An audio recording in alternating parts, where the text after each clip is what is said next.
Good morning વિદ્યાર્થીઓ.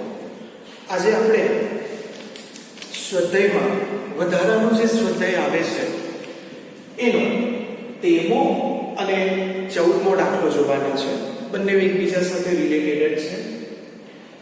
દાખલો જોવા જઈએ તો 13મો દાખલો એ જૂની બુકના જેવો છે અને એ પણ બોર્ડમાં પૂછાતો જ હતો. મેં આગળ ઘણી વખત કીધું છે કે આ ચેપ્ટર જૂની બુકમાં જે સેમેસ્ટર સિસ્ટમ હતી તેમાં 22 થી 23 માર્કનું ચેપ્ટર હતું. એટલે આ ચેપ્ટરમાં એવી વસ્તુ રહે જ નથી કે જે પૂછાયેલી ન હોય. એટલે આખું આ ચેપ્ટર જોવા જઈએ તો બધી જ વસ્તુઓ પૂછાઈ ગયેલી જ છે બોર્ડમાં, છેલ્લે એક વખત તો ખરી જ. એટલે આ ચેપ્ટર એ તમે એકદમ સારી રીતના સમજો એ એકદમ જરૂરી છે.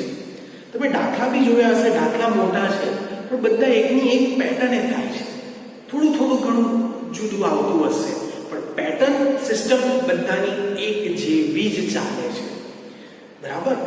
એટલે દાખલાઓ ધ્યાનથી જોવા. તો શરૂઆત કરીએ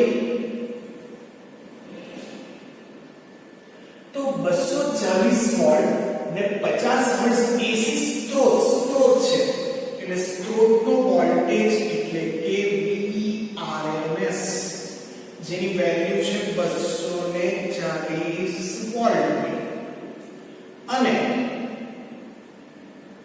આવૃત્તિ 50 હર્ટ્ઝ સાથે 0.5 હેનરી ઇન્ડક્ટર L 0.5 હેનરી ધરાવતી કોઇલ અને 100 ઓહ્મ અવરોધને જોડેલો છે.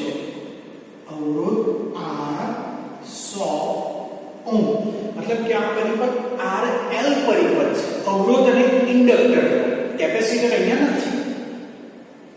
તો પહેલું એ કોઇલમાં મહત્તમ પ્રવાહ કેટલો હશે? મહત્તમ પ્રવાહ એટલે I. બીજું મહત્તમ વોલ્ટેજ અને મહત્તમ પ્રવાહ વચ્ચેનો સમય તફાવત. વિદ્યાર્થીઓ આ એક જરાક નવું છે. સમય તફાવત એ આપણે શોધવાનો તે તો આપણે જોઈ લઈશું સાથે સાથે. હવે મહત્તમ પ્રવાહ આપણે શોધવાનો છે. જરાક વર્ક કરીએ કે આપણે ક્યાં જવા માંગીએ છીએ. તો આપણની પાસે IRMS is equal to Im by √2 કંઈક આવું સૂત્ર છે જેનાથી આપણને Im જે શોધવા માંગતા છે એ મળી જશે. પણ એની પાસે આપણી પાસે IRMS નથી. તો IRMS શોધવા માટે શું કરવું પડશે?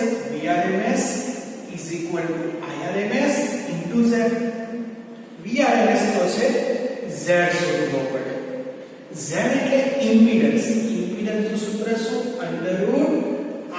√R² વત્તા XL જ આવશે કારણ કે કેપેસિટર નથી. XL બી આપણી પાસે નથી તો XL is equal to શું આવે? Omega L. ઓમેગા બી નથી તો ઓમેગા ની જગ્યાએ 2πf મૂકશું. તો આવી રીતના આપણે મહત્તમ પ્રવાહ સુધી પહોંચી જશું. તો ચાલો આપણે પહેલા શું શોધીએ? તો પહેલા શોધવું પડશે આપણે XL. XL એટલે ઇન્ડક્ટર નો રિએક્ટન્સ. બરાબર? એટલે inductive reactance. Inductive reactance XL. XL is equal to omega L. આપણી પાસે ઓમેગા નથી એટલે ઓમેગા ને બી ફેરવવું પડે આવૃત્તિના ફોર્મમાં. તો ઓમેગા બરાબર 2πf into L લખાશે. તો 2 ગુણ્યા 3.14 ગુણ્યા F. F 50 અને L 0.5. તો આમ 2 ગુણ્યા 3.14 ગુણ્યા 50 ગુણ્યા 0.5. તો આમ XL નો જવાબ 157 આટલા ઓહ્મ આવે છે. ચાલો હવે કોણ શોધી લેવાનું? Z એટલે કે ઇમ્પિડન્સ.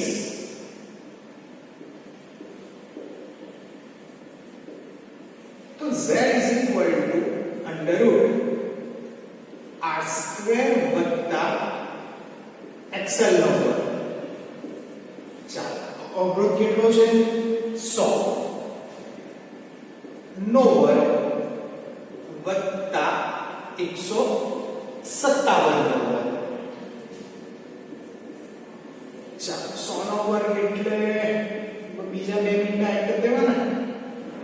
157 નો વર્ગ એટલે 157 ગુણ્યા 157. તો આનો જવાબ આવે 24 64 9. જે જવાબ આવે તેમાં 10000 વેલ્યુ એડ કરવાની અને જે આવે એનું વર્ગ કરવાનો. તો આપણને ઇમ્પિડન્સ 186.14 આટલા ઓમ મળશે. બરાબર. ચાલો આગળ. હવે z શું થઈ ગયો? તો ઓબ્વિયસલી છે VRMS આપણને મળી જશે. તો હવે VRMS ના IRMS. તો હવે VRMS is equal to IRMS into z. તો માટે IRMS is equal to VRMS by z. ચાલો VRMS કેટલા છે 240. z 186.14. તો માટે IRMS બરાબર કેટલા? તો 240 ભાગ્યા 186.14. તો આનો જવાબ 1.289 આટલા એમ્પિયર. આપણને શું મળ્યું? પ્રવાહનું RMS મૂલ્ય. ચાલો હવે કોણ જોઈએ છે? મહત્તમ પ્રવાહ. તો હવે IRMS is equal to Im by √2. તો માટે મહત્તમ પ્રવાહ Im is equal to IRMS into √2. IRMS ની વેલ્યુ 1.289 અને √2 1.41. તો આ મહત્તમ પ્રવાહ 289 into 1.41. તો આપણને મહત્તમ પ્રવાહ મળશે 1.82 એમ્પિયર. ચાલો એક વસ્તુ તો આપણે શોધી કાઢી. હવે કોણ? હવે સમય તફાવત D. વિદ્યાર્થીઓ સમય તફાવત શોધવા માટે પહેલા કણા તફાવત શોધવું પડે. ધ્યાન રાખજો. તો કણા તફાવત phi is equal to tan inverse xc minus xl by r. એક આપણે આવું સૂત્ર સાબિત કરેલું છે, પણ અહીંયા કેપેસિટર નથી એટલે કૌંસમાં ફક્ત ને ફક્ત રહેશે xl. એટલે આપણે આ કોના માટે લખીએ છીએ? LR. કારણ કે દાખલામાં L અને R ની જ વાત કરી છે એટલે LR પરિપથ માટે. તો tan ઇન્વર્સ XL.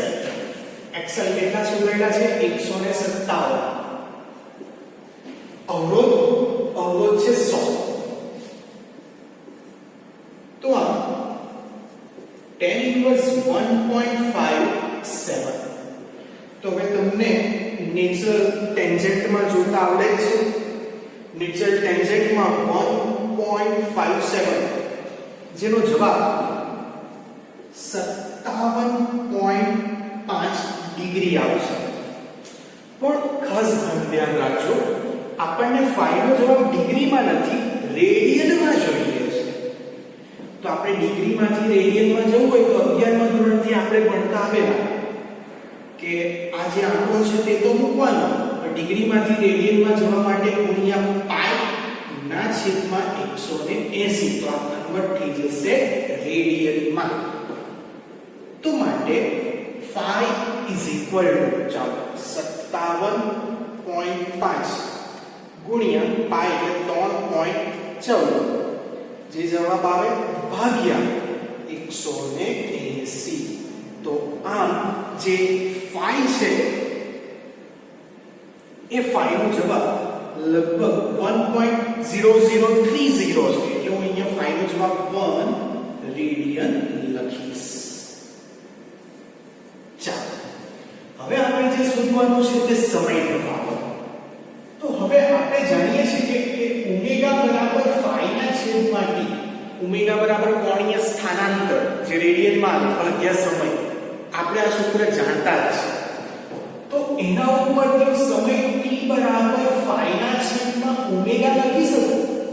phi આપણે શોધ્યું છે 1 અને ઓમેગા એટલે કે કોણીય આવૃત્તિ. ચાલો એનો જવાબ કેટલો આવશે? તો એ તો આપણે હવે પાછું કરવું પડશે. ઓમેગા 2 પાઈ f એટલે 2 પાઈ ની વેલ્યુ 3.14 અને f કેટલા છે રકમમાં 50. તો આમ 1 ભાગ્યા 2 ગુણ્યા 3.14 ભાગાકારના છે 50. તો આમ જે સમય આવે છે એ 3.18 એટલે પછી કન્વર્ટ કરી નાખું વાંધો નહીં. ગુણ્યા 10 ની -3. તો વિદ્યાર્થીઓ 3.18 એટલે 3.2 લખી શકું ને 10 ની -3 આ તો સેકન્ડ છે. તો 10 ની -3 એટલે મિલી સેકન્ડ. તો આમ અહીં મને સમય તફાવત મળ્યો કેટલો? 3.2 મિલી સેકન્ડ જેટલો. વિદ્યાર્થીઓ હવે જે આ દાખલો છે એ એમ તો અહીં પૂર્ણ થાય છે પણ આની સાથે કંઈક 14મો બી દાખલો રિલેટેડ છે. એટલે આપણે અહીંયા જે શોધ્યું છે એ જરાક લખી લેવું પડશે. તો અહીં આપણે શોધ્યું છે XL 157 પછી Z 186.14 પછી IRMS 1.289 એમ્પિયર પછી મહત્તમ પ્રવાહ શોધ્યો 1.82 એમ્પિયર પછી 1 રેડિયન અને લાસ્ટમાં સમય તફાવત. એ સમય તફાવત 3.2 મિલી સેકન્ડ. ચાલો હવે આપણે બીજા ઉપર જઈએ.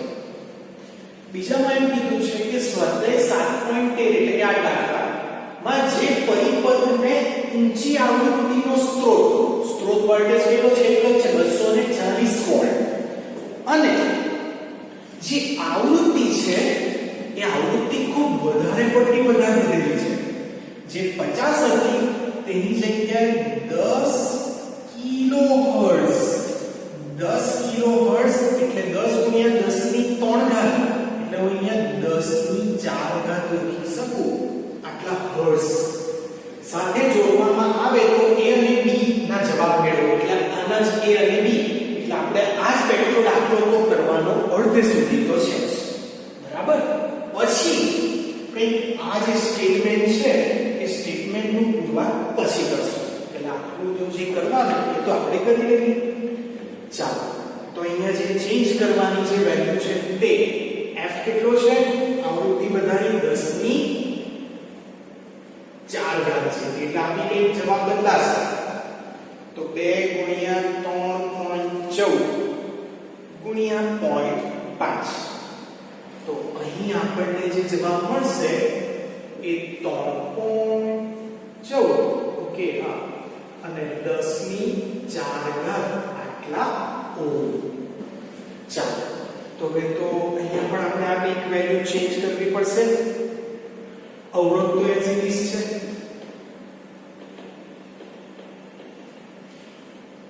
ચાલો XL નો વર્ગ એટલે 3.14 ગુણ્યા 10 ની 4 ઘાત. તો એકદમ કે 10 ની 4 ઘાત માટે સાથે છે તો જ ઈઝીલી મારાથી ગુણાકાર થશે. બરાબર. એટલે હું શું કરું છું 3.14 ગુણ્યા 10 ની કેટલી ઘાત છે 4 ગુણ્યા 10 ની 1 2 3 ને 4 તો અહીં હું એને 31400 હું મારું લખી શકું ચાલો અહીંયા પણ એક લખી દઉં છું 31400 ચાલો એનો વર્ગ 31400 બહુ મોટો આંકડો આવે છે 9850 સમથિંગ ચાલો જે બી આંકડો હોય તે વાંધો નહીં હું એમાં સોરી 31400 into 31400 જે આંકડો આવે તેમાં હું આ 10000 એડ કરી દઉં બરાબર જે જવાબ આવે એનું વર્ગમૂળ લઈ લો તો વર્ગમૂળને અંતે આ જે આંકડો છે એનો ફાઇનલ જે જવાબ આવશે એ 31400.15924 ચાલો તો હું અહીંયા 3.14 લખું તો મારે 10 ની ઘાત કેટલી લખવી પડે 1 2 3 ને 4 આટલા એટલે એપ્રોક્સી જે હતો તે જ આવવાનો છે આગળ વધીએ હવે શોધવાનું છે IRMS તો VRMS ની વેલ્યુ તો તે જ છે એટલે બદલાવાનો કોણ અહીં z એટલે કે આપણે આ છેદમાં એક વેલ્યુ બદલવી પડશે 3.14 ગુણ્યા 10 ની 4 ચાલો તો 240 ભાગ્યા 3.14 એટલે જવાબ આવે છે 76.4 અને 10 ની 4 ઉપર જાય એટલે -4 એમ્પિયર તો આ થઈ ગયું IRMS હવે આપણે શોધવાનું છે મહત્તમ પ્રવાહ ચાલો તો Im is equal to IRMS into root IRMS 76.4 10 ની ઘાત -4 રૂટ 2 ની વેલ્યુ 1.41 ચલો તો આ જે આવ્યું તે ગુણ્યા 1.41 તો મને અહીંયા મહત્તમ પ્રવાહ 107.7 ને 10 ની -4 એમ્પિયર જેવો મળે છે જો વિદ્યાર્થીઓ દાખલો તો આપણે દિવસ રિપીટ કરતા છે બસ ખાલી જવાબ થોડા બદલાતા છે કારણ કે આપણે ફક્ત આવૃત્તિ જ બદલી છે ચાલો હવે શોધવાનું ફાઈ એક્સેલ બદલાઈ ગયો છે ચાલો એક્સેલ કેટલો આવ્યો તો 314 જી બેસે બરાબર ને તો આમ 314 આવશે તો કે આનો આપણે 5 એટલે કે જે તફાવત આવે એ તફાવત શોધવાનો છે તો tan ઇન્વર્સ 314 તો એનો જે જવાબ આવશે એ 89.8 ડિગ્રી જેટલો આવે છે is equal to 89.8 ડિગ્રી ને કન્વર્ટ કરવાનું એટલે મેં ગુણ્યા પાઈ ભાગ્યા 180 તો આ ડિગ્રી કન્વર્ટ થઈ જશે રેડિયનમાં તો 89.8 into પાઈ જગ્યાએ 3.14 જે જવાબ આવે તે ભાગ્યા 180 તો આપણો જે ફાઈ આવે છે તે 1.5665 આટલા રેડિયન આવે છે આપણે આ શોધ્યો ફાઈ તો હવે સમય તફાવત તો ઘણું બધું બદલાવાનું છે તો ફાઈ ની વેલ્યુ આપણે 1.5665 આવે અને ઓમેગા ની જગ્યાએ 2 પાઈ આવે 2 ગુણ્યા 3.14 ગુણ્યા f કેટલો છે અહીંયા 10 ની 4 ઘાત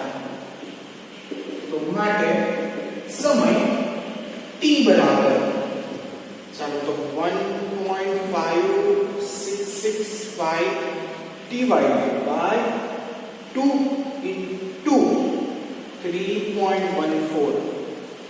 ચાલો જે આવશે તે જવાબ છે આપણો 0.24 ગુણ્યા 10 ની ઉપર ઘાત જાય -4.